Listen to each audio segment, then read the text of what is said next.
The US has imposed its toughest sanctions yet on Russia since the Ukraine war began, this time directly targeting Moscow's two largest oil companies. President Donald Trump announced the sweeping measures, signaling a major policy shift as pressure mounts to bring both sides to the negotiating table. The new sanctions hit Russia's energy giants Rosneft and Lukoil, two of the country's biggest oil producers. The U.S. Treasury Department says the move is part of a coordinated effort to force Moscow into an immediate ceasefire in Ukraine, now entering its fourth year.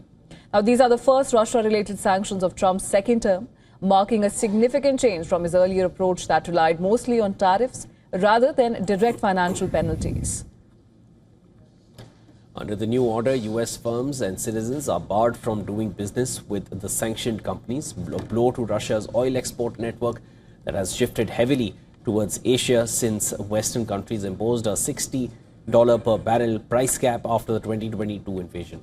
Trump also confirmed a planned summit in Hungary with Russian President Vladimir Putin, which has been cancelled, saying that it just didn't feel right. We'll meet in the future. This is what Trump said.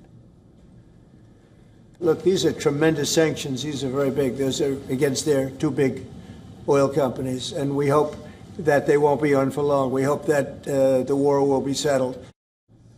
Well, Trump added that he hopes these sanctions will push both Putin and Ukrainian President Zelensky towards peace, calling the conflict ridiculous and saying it's time to make a deal. He also said that Russia has suffered 8,000 soldier deaths last week, underscoring the escalating toll on both sides. I think that they'll certainly have an impact. They're massive sanctions. It's sanctions on oil. The two biggest oil companies, among the biggest in the world, but they're Russian. They do a lot of oil. And hopefully it'll push, hopefully he'll become reasonable, and hopefully Zelensky will be reasonable too. You know, it takes two to tango, as they say. Standing alongside Trump, NATO Secretary General Mark Rutte praised the move, saying that the sanctions are designed to change the calculus and pressure Putin to accept a ceasefire and begin talks. What the president is doing today with these sanctions is putting more pressure, of course, on both parties, in this case on Russia. It's all about changing the calculus, making sure that Putin understands that the president's vision this weekend of having a ceasefire, stop where they are, as you literally said, that this has to be step one now. And for him to really accept that vision and to come to the table. And then you have to put pressure, and this is exactly what he did today.